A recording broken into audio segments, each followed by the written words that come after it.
صدیوں قبل اس دنیا پہ آپ جلوہ گر ہوئے تھے، لیکن ماحول کی شگفتگیاں بتاتی ہیں جیسے کوئی کل ہی گزر کے گیا ہو۔ زمیں سے آسماں تک، آسماں سے لامکاں تک ہے، کہاں کھولے تھے گیسو یار نے، خوشبو کہاں تک ہے۔ اور اہل ایمان حضور علیہ السلام کے ذکر دل نواز سے اپنے قلوب اور روحوں کی تسکین کا ساماں کرتے ہیں۔ سچی بات یہ ہے کہ حضور علیہ السلام کا ذکر سن کر جس شخص کے کلیجے میں ٹھنڈ نہیں پڑتی، اس کے سینے میں دھڑکنے والا دل کسی مسلمان کا دل ہی نہیں ہو سکتا۔ یہ ہو ہی نہیں سکتا کہ حضور کا ذکر ہو اور باطن کو قرار نہ پہنچے، روح کو تسکین نہ ملے۔ محب تو چاہتا ہے کہ کوئی میرے محبوب کا ذکر چھیڑے۔ اعد ذکر نعمان لنا فإن ذکرہ هو المسک ما کررتہ یتضوع۔ امام شافعی کہتے ہیں میرے ممدوح کی باتیں چھیڑو، میرے محبوب کا ذکر کرو، میرے محبوب کا تذکرہ ایسی کستوری ہے، تم جوں سے چھیڑتے جاؤ گے خوشبو پھیلتی چلی جائے گی۔ مطرب سے کہو کہ چھیڑے ذرا اس جان تمنا کا قصہ، فرقت کے بھیانک لمحوں میں کچھ دل کو سہارا ہو جائے۔ میں آپ کو ایک مجلس نور میں لیے چلتا ہوں جس کو منعقد ہونے کے لیے مسجد نبوی کا صحن میسر آیا۔ ہجوم عاشقاں ہے اور حضور علیہ السلام کے صحابہ مسجد کے ایک گوشے میں بیٹھ کے مجلس بپا کیے ہوئے ہیں۔ آقا کریم حجرہ انور میں تشریف فرما تھے کہ اچانک حجرے کا در کھلا اور آقا کریم مسجد نبوی میں تشریف فرما ہو گئے، اور جہاں صحابہ کی مجلس جمی تھی وہاں تشریف لائے اور کہا ما اجلسکم، صحابہ یہ جلسہ کاہے کا ہے، تمہارے بیٹھنے کا مقصد کیا ہے، کیوں بیٹھے ہو؟ تو انہوں نے جو جواب دیا وہ سنیے۔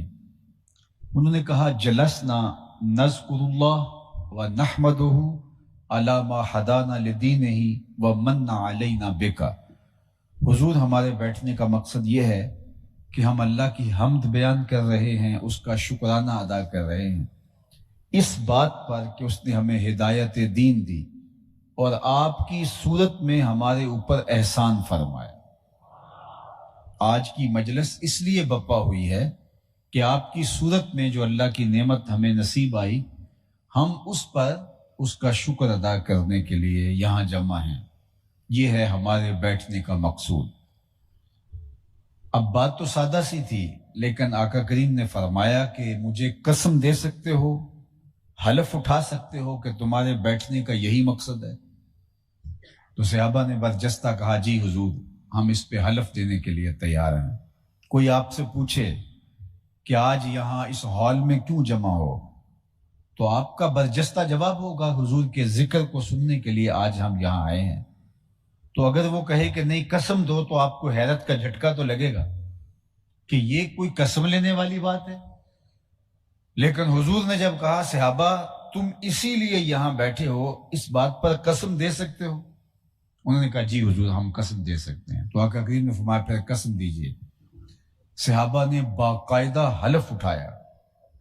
جب قسم لے چکے ان سے تو پھر آقا کریم علیہ السلام نے فرمایا کہ صحابہ میں تم سے یہ جو ابھی قسم لی ہے یہ کسی تہمت کی بنیاد پر نہیں تھی، تمہارے قول کی صداقت پر مجھے کوئی شک نہیں گزرا تھا کہ میں نے قسم سے تصدیق چاہی ہو، بلکہ ماجرا کچھ اور تھا، اور وہ یہ کہ تم یہاں بیٹھے تھے، میں حجرے میں تھا، اتانی جبریل علیہ السلام، میرے پاس جبریل امین حاضر خدمت ہوئے، فاخبرنی ان اللہ یباہی بکم الملائکہ، اور انہوں نے مجھے آ کے بتایا کہ اللہ جل شانہ آپ کے صحابہ کے یہاں مل بیٹھ کر آپ کی آمد پر اللہ کا شکر منانے پر اللہ فرشتوں میں فخر فرما رہا ہے۔ ان اللہ یباہی بکم الملائکہ، صحابہ تمہارے اس عمل پر اللہ فرشتوں میں ناز کر رہا ہے، دیکھو میں نے ان کو نعمت دی، کیسے قدردان نکلے اور اس نعمت پر شکرانہ ادا کر رہے ہیں۔ اللہ کی رحمتوں سے کوئی بعید نہیں کہ آج کی مجلس بھی قبول فرما لی جائے اور اللہ فرشتوں سے فرمائے دیکھو صدیاں بیت گئیں اور یہ آج بھی بیٹھ کر اس نعمت کا شکرانہ ادا کر رہے ہیں جو میں نے اپنے نبی کی صورت میں انہیں عطا فرمائی۔ اللہ اکبر۔ باقی رہی بات حضور کی صورت میں انعام خداوندی کے شکرانے کا حق ادا کرنا، تو یہ میرے اور آپ کے بس کا روگ نہیں ہے۔ ہمارے بدن پہ اتنے بال نہیں ہیں جتنے رسول اللہ کے احسانات ہیں۔ ہمارا بال بال قرض رسالت میں جکڑا ہوا ہے۔ ساری زندگی حضور کے ذکر کا چراغاں کریں، ان کے نام کی مجلسیں بپا کیے رکھیں، پھر بھی حق کے شکر ادا نہیں ہو سکتا، اس لیے کہ خدا شناسی تو بڑی دور کی بات ہے، ہم خود شناس بھی نہیں تھے اگر حضور نہ آتے۔ ہمیں اپنے آپ کا بھی نہیں پتا تھا ہم کون ہیں۔ مجھے بتائیے، انسان اشرف المخلوقات ہونے کے باوجود وَلَقَدْ كَرَّمْنَا بَنِي آدَمَ کا تاج اس کے سر پہ رکھا ہوا ہے، مسجود الملائکہ ہے، لیکن فرشتوں کا مسجود درختوں کے آگے، حشرات الارض، چوپایوں، اجرام فلکیہ، مظاہر فطرت، نہ جانے کس کس کے آگے اپنی پیشانی کے تقدس کو پامال کر رہا ہے۔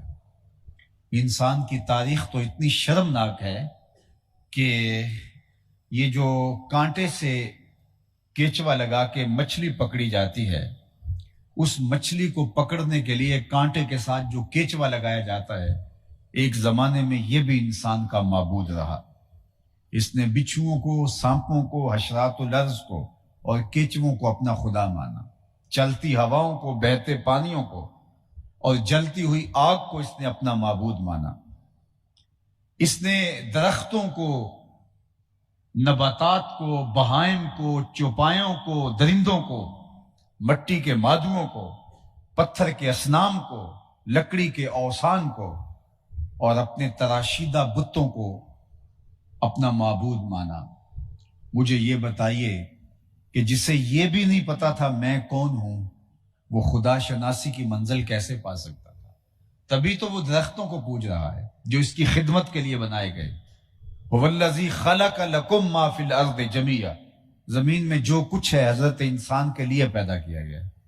یہ درخت اس لیے پیدا کیے گئے کہ اس کو چھاؤں فراہم کریں، اس کو پھل فراہم کریں، اس کے ایندھن کے کام آئیں، اسے آکسیجن دیں، لیکن یہ ان کو اپنا معبود سمجھ رہا ہے۔ یہ جانور اس کی سواری کے لیے، اس کی بار برداری کے لیے، اس کی غذائی ضرورتوں کی تکمیل کے لیے پیدا کیے گئے، لیکن یہ ان کو اپنا معبود سمجھ رہا ہے۔ یہ چاند، سورج، ستارے اس کی راہوں میں روشنی اجالنے کے لیے، اس کے ذوق نظارہ کی تسکین کے لیے پیدا کیے گئے، لیکن یہ ان کو اپنا معبود سمجھ رہا ہے۔ اپنے ہاتھوں سے مٹی گوندتا ہے اور پھر اس کی ایک شکل بناتا ہے، پھر آگ میں رکھ کے اس کو پختہ کر لیتا ہے اور پھر اس کے آگے اپنی پیشانی کے تقدس کو پامال کرتا ہے۔ اسے پتہ ہی نہیں تھا کہ یہ بے بس مجسمہ جو اپنے بدن پہ بیٹھی مکھی نہ اڑا سکے، وہ میری ضروریات کا کفیل کیسے ہو سکتا ہے۔ یہ تو میرے حضور علیہ السلام آئے جنہوں نے آ کے حضرت انسان کو بتایا کہ یہ تیرے معبود نہیں، تیری دہلیز کے نوکر ہیں، جن کو تو پوچھتا ہے یہ تیری خدمت کے لیے پیدا کیے گئے ہیں۔ نہیں تو دیکھ، چاند کو پوچھتا ہے نا، یہ دیکھ انگلی اٹھتی ہے اور وہ ٹکڑے ہو کے قدموں میں آتا ہے۔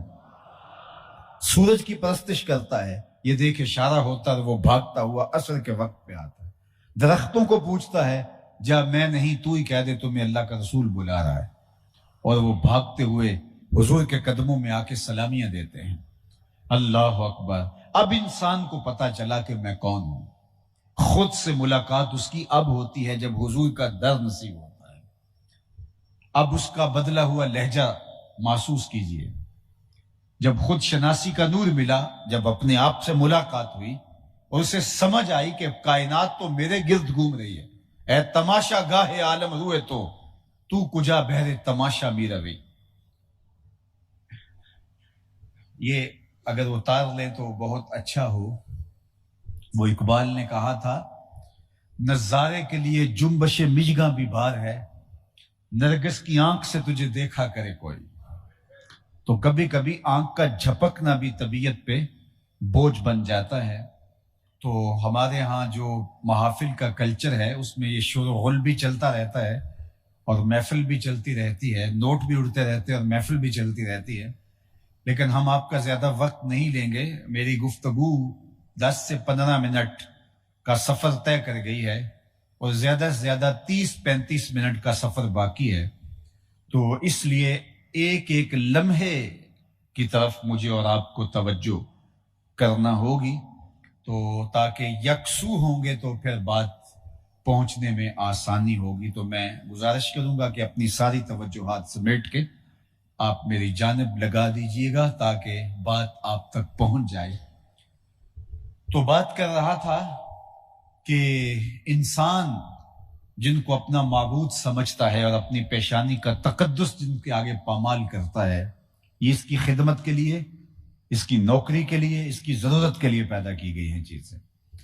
یہ تو حضور علیہ السلام آئے تو انسان کو بتایا کہ یہ تیرے خدمت گزار ہیں، تیرے معبود نہیں ہیں۔ اب انسان کو اپنے آپ سے تعارف ہوا، خود سے ملاقات ہوئی، اب اس کا لہجہ تبدیل ہو گیا۔ جب خود شناسائی کا نور ملا، اب اس کا بدلا ہوا لہجہ ملاحظہ کیجئے۔ اب یہ بولتا ہے کہ فرشتہ کہنے سے میری توقیر گھٹتی ہے، فرشتہ کہنے سے میری توقیر گھٹتی ہے، میں مسجود ملائک ہوں، مجھے انسان رہنے دو۔ کہتا ہے کہ تم مجھے فرشتہ کہتے ہو تو اس سے بھی میری عزت میں فرق پڑتا ہے، اس کی ایکو اگر بالکل بند کر دے تو مہربانی۔ فرشتہ کہنے سے میری توقیر گھٹتی ہے، میں مسجود ملائک ہوں، مجھے انسان رہنے دو۔ تو اب انسان کی آنکھ کھلتی ہے اور اب اسے پتا چلتا ہے کہ میں کون ہوں، اب اسے اپنے مقام سے آگہی ملتی ہے، اب وہ بولتا ہے ستاروں سے آگے جہاں اور بھی ہیں۔ ابھی اس کو اپنے آپ سے ملاقات اور خود سے شناسائی کا نور نصیب ہوتا ہے۔ کانپتا ہے دل تیرا اندیشہ طوفان سے کیا، نا خدا تو، بحر تو، کشتی بھی تو، ساحل بھی تو، دیکھ آ کر کوچائے چاکے گریباں میں کبھی، کیس تو، لیلا بھی تو، صحرا بھی تو، محمل بھی تو، وائے ناکامی کہ تو محتاج ساقی ہو گیا، میں بھی تو، مینا بھی تو، مستی بھی تو، محفل بھی تو، آہ کس کی جستجو آوارہ رکھتی ہے تجھے، راہ تو، راہ رو بھی تو، رہبر بھی تو، منزل بھی تو۔ یہ اب انسان کو پتا چلا کہ میں کون ہوں، اور خود سے ملاقات اسے ہوتے ہی تب جب حضور کی دہلیز پر حاضر ہوتا ہے۔ اور جنہیں اس چوکھٹ پر حاضر ہونے کا شرف نہیں ملتا، وہ آج بھی اندھیرے میں ہیں، وہ آج بھی ظلمت میں ہیں، وہ آج بھی اپنے آپ سے آگاہ نہیں ہے۔ بالکل آپ کی ہمسائیگی میں انڈیا بستا ہے، پی ایچ ڈی ڈاکٹر ہے، کتنی بھاری بھرکم ڈگری ہے، لیکن بت کے آگے ہاتھ جوڑے کھڑا ہے اور اس سے اپنی حاجتیں طلب کر رہا ہے۔ اس کی ڈگری دیکھیے، پی ایچ ڈی ڈاکٹر ہے لیکن بت کے آگے ہاتھ جوڑے کھڑا ہے۔ دوسری جانب M B B S doctor ہے اور وہ گائے کے پیشاب کو تبرک سمجھ کے چسکیاں لے کے پی رہا ہے۔ اس کی طب نے اسے نہیں بتایا کہ اس کے اندر کتنا تعفن ہے، اس کی طبیعت میں کوئی نفاست نہیں ہے۔ اور میں نے اپنی مسجد کے وضو خانے میں ایک 8-9 سال کے بچے کو دیکھا کہ وہ اپنے پائنچے کو مل مل کے دھو رہا تھا۔ تو میں نے جھڑکنے کے لہجے میں کہا کہ اتنا تم نے پانی کھول رکھا ہے؟ تو وہ لجاجت بھرے لہجے میں مجھے جواب دیتا ہے، جناب میں گلی سے گزر رہا تھا، کسی جانور کے پیشاب کا چھینٹا میرے پائنچے پہ پڑ گیا ہے اور میں سکول جا رہا ہوں۔ میں حیرت میں ڈوب گیا کہ اس ڈاکٹر کو تو سمجھ نہیں آئی، اور یہ 8 سال کا بچہ جو سکول جا رہا ہے اور پائنچے کے اوپر کسی جانور کے پڑے ہوئے پیشاب کے غیر مری چھینٹے کو بھی گوارا نہیں کر رہا۔ اس 6 سال کے، 7 سال کے، 8 سال کے بچے کو سمجھ کیسے آ گئی اور اس ڈاکٹر کو سمجھ کیوں نہیں آئی؟ تو اندر سے جواب آیا کہ وہ ہے ڈاکٹر لیکن اس کے ہاتھ میں دامن میرے حضور کا نہیں، اور یہ ہے بچہ لیکن ماں نے گٹی میں پیار حضور کا دیا تھا، اس لیے تقدس اس کی روح تک اتر گیا ہے اور اپنے پانچے پر غیر مری چھیٹا بھی گوارا نہیں کرتا۔ زندگی کا نور، زندگی کا جمال، زندگی کی خوبصورتی اور زندگی کا حسن حضرت انسان کو ملتا ہے تو میلاد والے رسول کی چوکھٹ سے ملتا ہے۔ اگر اس در پر نہ آئیں تو ظلمت ہی ظلمت، اندھیرا ہی اندھیرا۔ سید سلیم گیلانی مرحوم کا ایک شعر دیکھیے، میری ساری گفتگو کا اس کو خلاصہ قرار دینا چاہیں تو دے سکتے ہیں۔ نہ خرد کی روشنی تھی نہ جنوں کی آگہی تھی، نہ خرد کی روشنی تھی نہ جنوں کی آگہی تھی، تیری رہبری سے پہلے یہ جہاں جہاں نہیں تھا،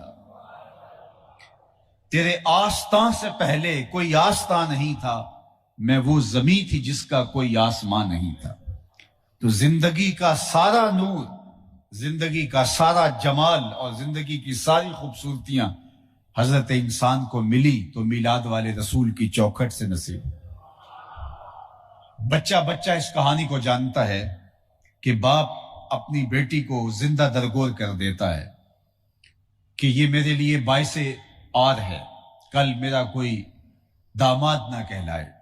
اپنے ہاتھوں سے اپنی بیٹی کو گڑھا کھود کے اس میں دفن کر دیتا ہے اور اس پہ فخر کرتا ہے اور کہتا ہے میں نے اپنی پگڑی کا کلس بچا لیا، اپنی آبرو محفوظ کر لی ہے۔ کیا کیا ہے؟ میں نے اپنی بیٹی کو اپنے ہاتھوں سے زندہ درگور کر دیا۔ جس زمانے میں بیٹیوں کو زندہ درگور کر کے باپ فخر کر رہا تھا، میرے اور آپ کے آقا و مولا حضور ختمی المرتبت صلی اللہ علیہ وآلہ وسلم نے اس دور میں کلمہ حق بلند کیا۔ لوگ اس کو کلمہ تحسین کے روپ میں دیکھتے ہیں، لیکن میں کہتا ہوں یہ کلمہ جہاد بھی ہے۔ جس زمانے میں بیٹیوں کو قتل کر کے لوگ فخر کرتے تھے، میرے حضور نے کہا تھا فاطمہ میرے جگر کا ٹکڑا ہے۔ گویا دنیا کو عملاً پیغام دیا کہ بیٹیوں کو قتل کرنے والوں سن لو، بیٹیاں کس مرتبے پہ فائز المرام ہیں۔ اور جب سیدہ زہرا سلام اللہ علیہا حضور سے ملنے آتی تو حضور کھڑے ہو جاتے، فَأَجْلَسَهَا فِي مَجْلَسِهِ، اور اپنی مسند کے اوپر بٹھاتے، عزت اور تکریم دیتے۔ دنیا کو بتلایا کہ بیٹیاں وقار کی علامت ہے، بیٹیاں عزت کی علامت ہیں، بیٹیاں بوجھ نہیں ہیں۔ اور پھر آقا کریم نے فرمایا جو دو بیٹیاں یا دو بہنیں اللہ کی رضا کے لیے پروان چڑھائے، ان کی تربیت کرے اور پھر ان کا نکاح کر دے، قیامت کے دن وہ اس طرح میرے قریب ہوگا جس طرح یہ دو انگلیاں قریب ہیں۔ تو مجلس میں ایک صاحب تھے، انہوں نے کہا حضور اگر کسی کی دو بیٹیاں نہ ہوں، کسی کی ایک بیٹی ہو تو کیا یہ اعزاز اسے بھی ملے گا؟ تو آقا کریم نے فرمایا ہاں یہ اعزاز اس کا بھی ٹھہرا، لیکن ذرا اس کے پیچھے کا فلسفہ دیکھیے۔ گویا وہ اس بات کی حسرت کر رہا ہے کاش کہ میری بھی دو بیٹیاں ہوتی۔ کہاں بیٹی کو زندہ درگور کیا جا رہا ہے اور کہاں جس کی ایک بیٹی ہے وہ آرزو کر رہا ہے کہ کاش کہ میری بھی دو بیٹیاں ہوتی۔ تو پستیوں سے اٹھا کے اوج ثریا کی بلندیوں تک صنف نازک کو پہنچانے والے کون ہیں؟ بیٹی کو تقدس کس نے دیا؟ تکریم کی مسند کے اوپر کس نے بٹھایا؟ اور وقار کی مسند کے اوپر بیٹی کو کس نے بٹھایا؟ جواب ملے گا میلاد والے رسول نے صلی اللہ علیہ وآلہ وسلم۔ آپ جانتے ہیں کہ جس معاشرے میں بیٹی کی قدر نہیں تھی اس معاشرے میں بیوی کی کیا قدر ہوگی؟ آج کے اس دور میں جو مہذب دور کہلاتا ہے، اس دور کے اندر بھی ایسے لوگ مل جائیں گے جو بیوی کو پاؤں کا جوتا خیال کرتے ہیں۔ اور جس زمانے میں بیٹی کو رخصت کرتے ہوئے باپ آنسوں سے رو رہا ہوتا ہے، اس زمانے کے اندر بھی بیوی کے ساتھ یہ سلوک اور بیوی کے بارے میں یہ جاہلانہ خیالات۔ اور جس زمانے میں باپ اپنے ہاتھوں سے بیٹی کو زندہ درگور کرتا تھا اور فخر کرتا تھا، اس زمانے کے اندر بیوی کا کیا حال ہوتا ہوگا؟ اللہ اکبر۔ لیکن میرے اور آپ کے آقا و مولا حضور ختمی المرتبت نے بیوی کو جس مرتبے پہ رکھا، معیار مقرر کیا، خیرکم خیرکم لأہلہ وأنا خیرکم لأہلی، تم میں سے بہتر وہ ہے جو اپنے اہل خانہ کے ساتھ بہتر ہے اور میں تم میں سب سے زیادہ اپنے اہل خانہ کے ساتھ بہتر ہوں۔ اللہ اکبر۔ اور بیویوں کے ساتھ حضور کا سلوک، رویہ، محبت اور الفت کی کائنات ہی نرالی ہے۔ ام المومنین سیدہ خدیجۃ الکبریٰ رضی اللہ تعالی عنہا، اللہ اکبر، اللہ کے محبوب ان کے ساتھ جو تعلق کے خاطر جو محبت کا ربط رشتہ رکھتے تھے، پھر ان کے انتقال پر حضور نے اس سال کو عام الحزن قرار دیا۔ اللہ اکبر، حضور کے دو عظیم رشتے اس دنیا سے اس سال گئے، حضور کے چچا جان اور حضور علیہ السلام کی زوجہ محترمہ حضرت ام المومنین خدیجۃ الکبریٰ رضی اللہ تعالی عنہا۔ تو آقا کریم علیہ السلام اس سال کو عام الحزن قرار دیا اور جانور ذبح کرتے اور اس کے گوشت کے حصے حضرت خدیجۃ الکبریٰ کی سہیلیوں کے گھر بھیجتے۔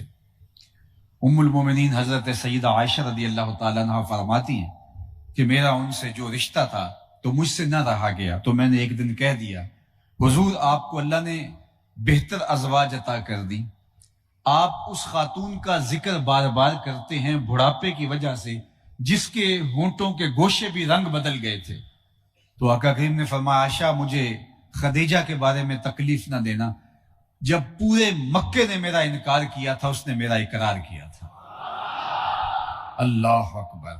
اور ام المومنین سیدہ عائشہ رضی اللہ تعالیٰ عنہ فرماتی ہیں کہ حضور مجھے حمیرہ کہہ کے پکارتے، اور ایک دن حضور نے فرمایا، بخاری میں ہے کہ عائشہ جب تمہارے دل میں میرے لیے کوئی ناراضگی ہوتی ہے تو مجھے اس وقت بھی پتہ ہوتا ہے، اور جب تم جو ہے وہ دوسری حالت میں ہوتی ہو تو اس وقت بھی مجھے پتہ ہوتا ہے۔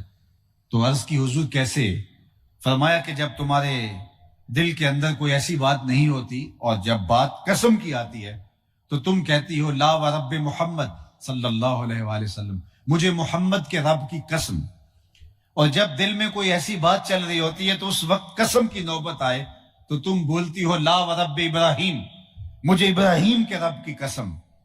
تو ام المومنین سیدہ عائشہ رضی اللہ تعالیٰ عنہ کہتی ہیں کہ میں نے کہا ما احجر الا اسمک، حضور نام چھوڑتی ہوں دل میں آپ ہی بستے ہیں۔ اللہ اکبر۔ تو یہ حضور علیہ الصلوۃ والسلام کی رواداری، حضور کی کشادگی، ازواج کے لیے حضور کی محبت، تو زمانے کو بتایا کہ ان رشتوں کا کیا تقدس ہے۔ اللہ اکبر۔ آپ نے قرآن میں پڑھا حضور کی آمد سے قبل جو غلاموں کے ساتھ سلوک کیا جاتا تھا، تو اللہ نے قرآن مجید میں فرمایا کہ غلاموں کے ساتھ اور یتیموں کے ساتھ ان کے سلوک کی کہانیاں بیان فرمائیں، اور پھر ان کے ساتھ اچھا سلوک کرنے کی ترغیب دی۔ اور وہ لوگ جو یتیم کو دھکے دیا کرتے تھے، عملاً دھکے دیا کرتے تھے، تبھی تو قرآن نے کہا فَذَلِكَ الَّذِي يَدُعُ الْيَتِيمَ، یہ وہ بد نصیب شخص ہے جو یتیم کو دھکے دیتا ہے۔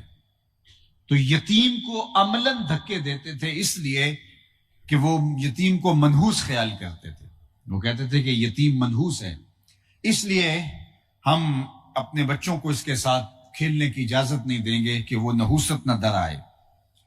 اور میرے اور آپ کے آقا مولا نے کیا فرمایا، آنا و کافل الیتیم کہاتین یوم القیامہ، ایسے دو مبارک انگلیاں جوڑ کر کے فرمائیں، میں اور یتیم کی کفالت کرنے والا جنت میں ایسے قریب ہوں گے، حشر کے دن ایسے قریب ہوں گے جس طرح یہ میری دو انگلیاں قریب ہیں۔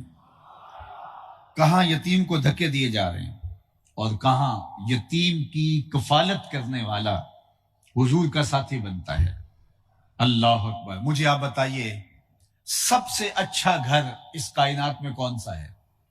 تو کسی نے کہا جناب جو برلب سڑک ہے وہ گھر اچھا ہے، کسی نے کہا نہیں جناب جو عالی نسب سوسائٹی میں واقع ہے، وہاں انسان کی بنیادی ضروریات کا خیال رکھ کے اس سوسائٹی کو ڈیزائن کیا گیا ہے، لہٰذا وہ گھر اچھا ہے جو کسی خوبصورت اور جدید رہائشی سوسائٹی میں واقع ہے۔ کسی نے کہا شہر کے وسط میں جو گھر ہے وہاں انسان کے لیے بہت آسانیاں ہیں اپنی ضرورت کی جگہ تک پہنچنے کے لیے، وہ گھر اچھا ہے۔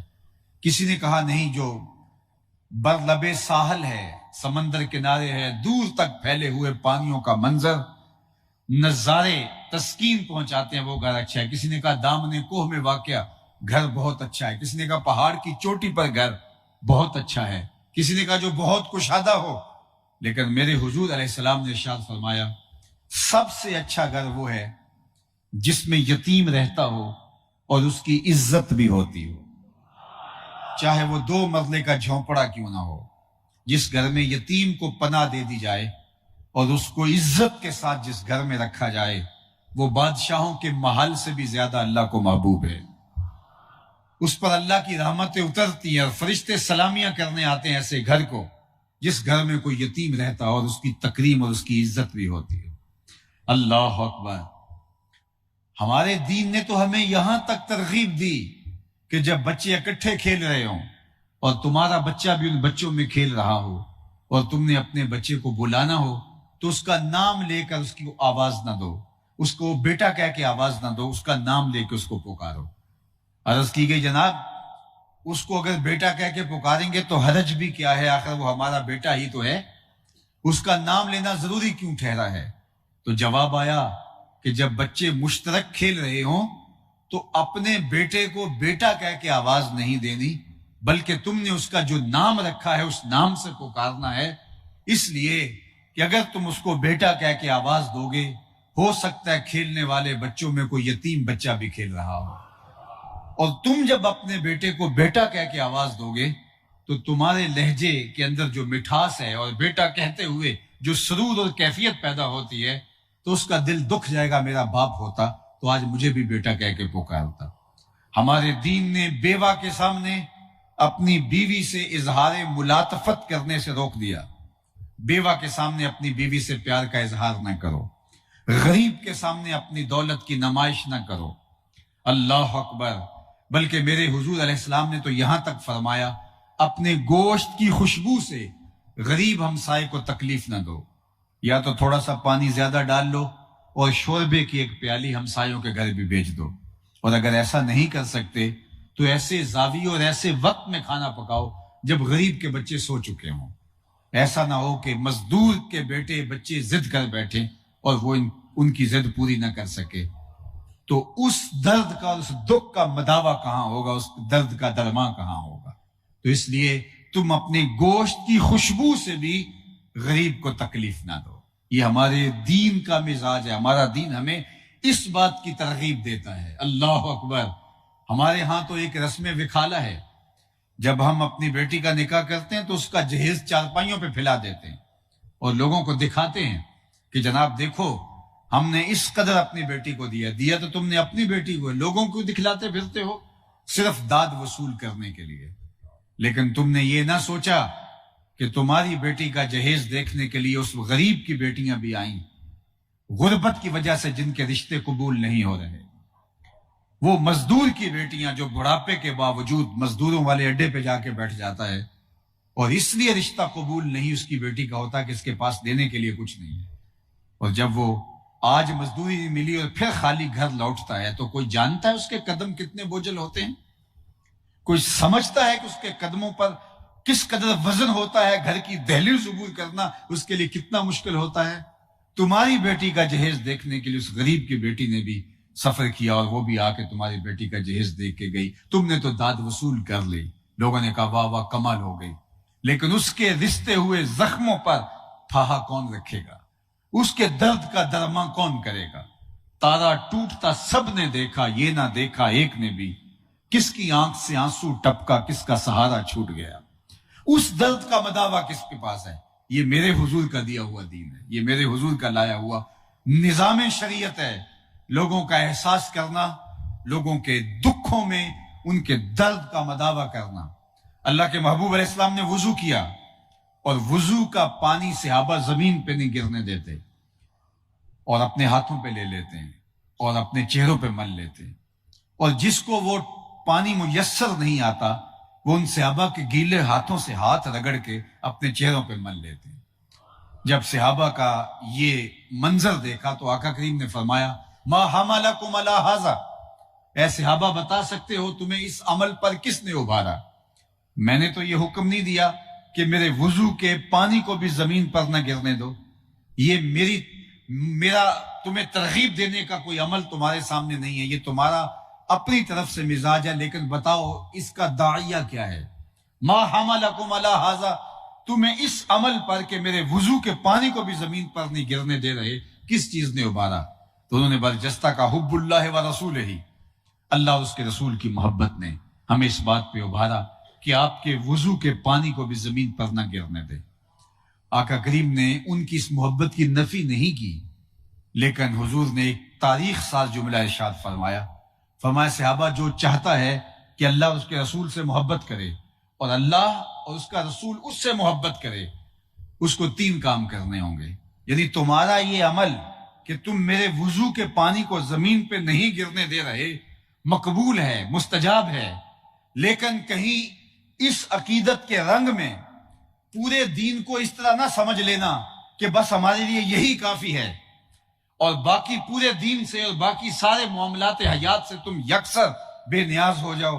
نہیں، بلکہ فرمایا جو چاہتا ہے کہ اللہ اس کے رسول سے پیار کرے، اللہ اس کا رسول اس سے پیار کرے، تو اس کو 3 کام کرنے ہوں گے۔ سب سے پہلی بات فرمایا جب بھی بولے سچ بولے۔ دوسری بات فرمایا جب اس کے پاس امانت رکھی جائے تو اس میں خیانت نہ کرے۔ اور تیسری بات ارشاد فرمائی جو اس کی ہمسائیگی میں آ بسے تو ہمسائیگی کے حق کو ادا کرے۔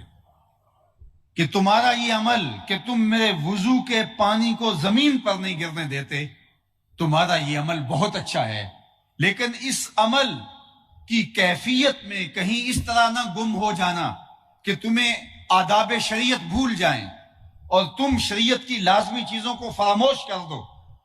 صاحبان مجلس میں آپ سے کہنا چاہوں گا حضور کا میلاد مناؤ اور جی بھر کے مناؤ۔ اپنے گھروں میں چراغاں کر سکتے ہو، اپنی گلیوں میں چراغاں کر سکتے ہو، اپنے آقا کے میلاد سے بڑھ کر کیا خوشی ہے جو ہمیں مل سکتی ہے، لیکن کہیں یہ نہ ہو کہ میلاد منانے کا انہماک ایسا ہو کہ ہم ہمسایوں کے حق کو ہی فراموش کر دیں۔ ہم یہ سمجھیں کہ ہم عاشق رسول ہوتے ہیں اور ہمارا عشق ہماری زندگی کو تبدیل ہی نہ کر سکے، ہمارا عشق صرف جھنڈیوں تک محدود ہو، بنیروں پر لگائی جانے والی لائٹوں تک محدود ہو، ہماری زبان سے نکلنے والے نعروں تک محدود ہو۔ نہیں، بلکہ ہمارا عشق ہمارے رویوں میں اتر آئے، ہمارا عشق ہمارے انداز معاشرت میں اتر آئے، ہمارا عشق ہمارے کاروبار میں اتر آئے۔ حضور کا عاشق ہو اور دکان پہ بیٹھ کے کم تولے، یہ کیسے ہو سکتا ہے؟ حضور کا عاشق ہو، اس کی زبان پہ جھوٹ ہو، یہ کیسے ہو سکتا ہے؟ حضور کا عاشق ہو اور مارکیٹ میں 2 نمبر مال بیچے، یہ کیسے ہو سکتا ہے؟ عشق اس بات کا تقاضا کرتا ہے کہ جس سے عشق کیا ہے، جس سے محبت کی ہے، اس کی اداؤں کو اختیار کیا جائے۔ میرے استاد محترم فرمایا کرتے تھے یہ نہ ہو کہ لوگ تمہیں پوچھیں تم کون ہوتے ہو اور تم دیکھو کہو کہ جناب یہ دیکھو مذہب کے خانے میں اسلام لکھا ہے۔ آپ فرمایا کرتے تھے صاحب نہ تمہیں بتانا پڑے اور نہ کسی کو پوچھنے کی نوبت آئے، تمہاری وضاقتہ، تمہارا طرز زندگی، تمہارا انداز معاشرت، تمہارے رویے، تمہارا رہن سہن، تمہارا لوگوں کے ہمسایوں کے حق ادا کرنے کا انداز، تمہاری گفتگو کا سلیقہ اور طریقہ، تمہارا طرز حیات ایسا ہو، تم دور سے چلے آ رہے ہو، لوگ کہیں وہ دیکھو حضور کا غلام آ رہا ہے، حضور علیہ السلام کا عاشق آ رہا ہے۔ تو صرف ہمارا عشق ہمارے صرف لبوں پر ہی نہ ہو، ہمارا عشق صرف ہمارے بنیروں پر ہی نہ ہو، ہمارا عشق صرف ہماری گفتگو اور ہماری زبان کی نوک پر نہ ہو، بلکہ ہمارے اعضاء و جوارے میں، ہمارے رویے میں، ہماری رشتہ داریوں میں۔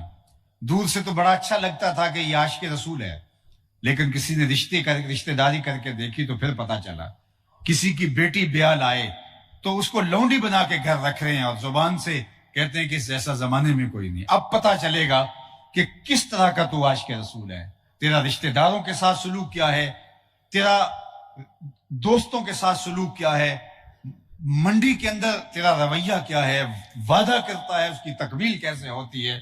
محمد دی زیارت محمد دے رنگ وچ اے ٹھگ بازیاں جانے پیارا محمد۔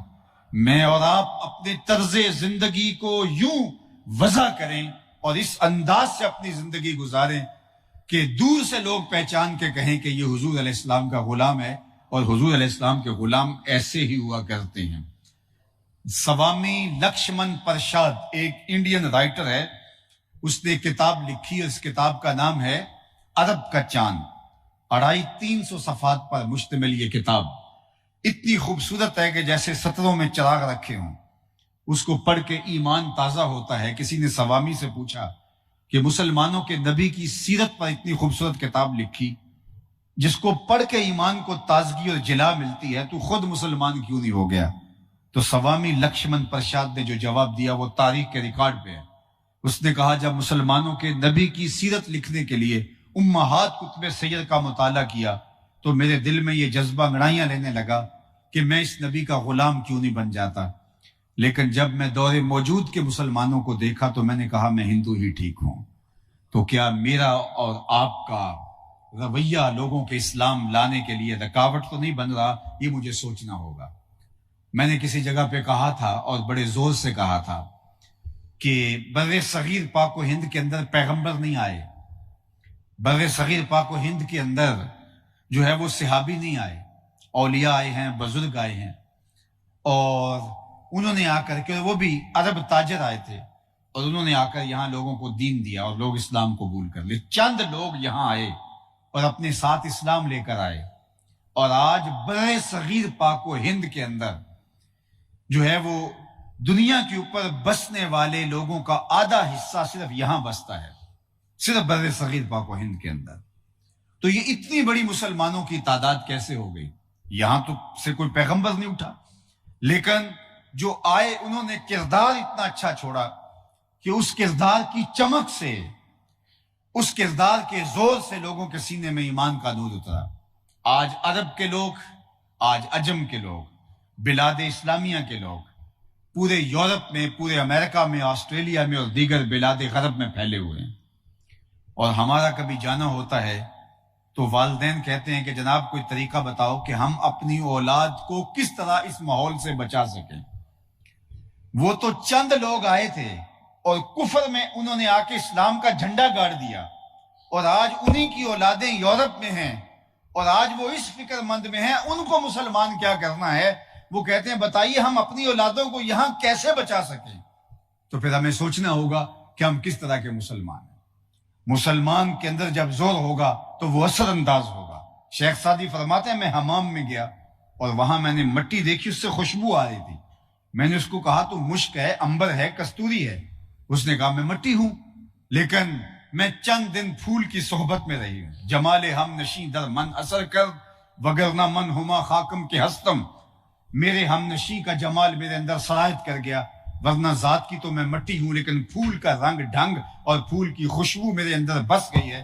میرے استاد فرمایا کرتے تھے کہ مٹی کا اثر پھول میں نہیں ہوا تھا، پھول کا اثر مٹی میں ہوا تھا۔ مومن پھول ہوتا ہے، اس کا اثر جو ہے وہ کفر کے اندر ہوتا ہے، کفر اسلام کے دائرے میں آتا ہے۔ ہم کیسے مسلمان ہیں؟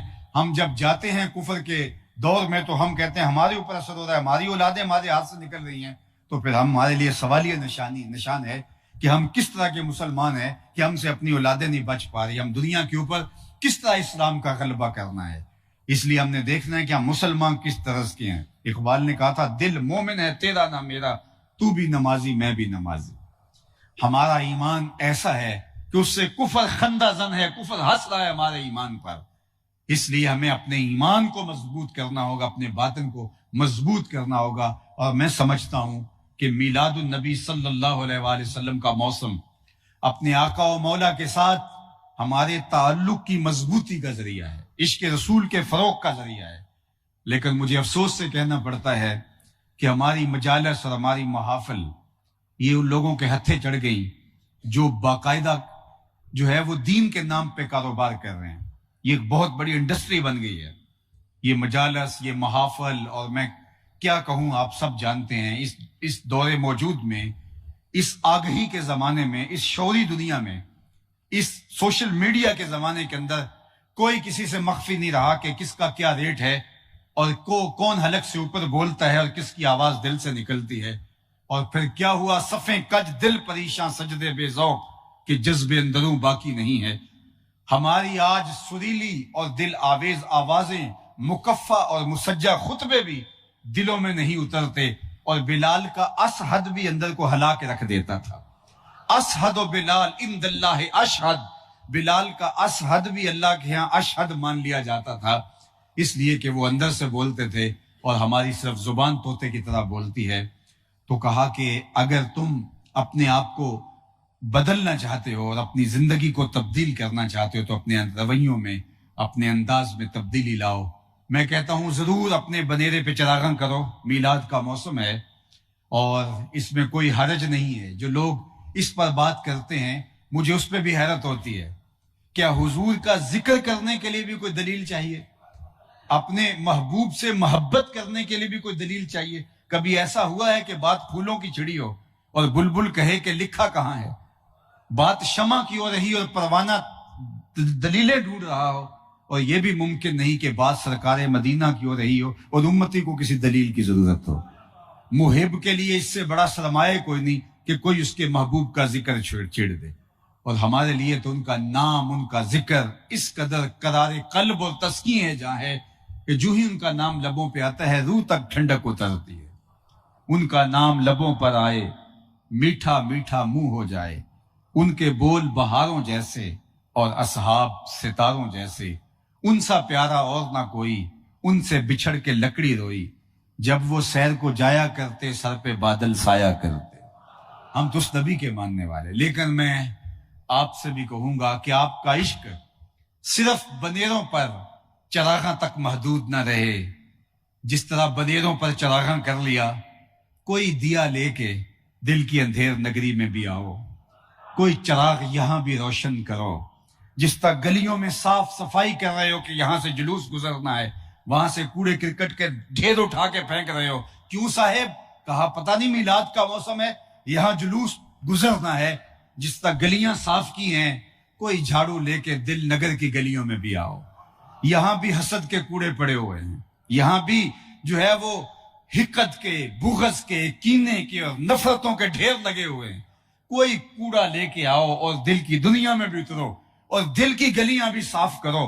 تمہارے دل کی گلیاں بھی صاف ہوں اور تمہارے محلے کی گلیاں بھی صاف ہوں، تمہارا ظاہر بھی پاکیزہ ہو، تمہارا باطن بھی پاکیزہ ہو۔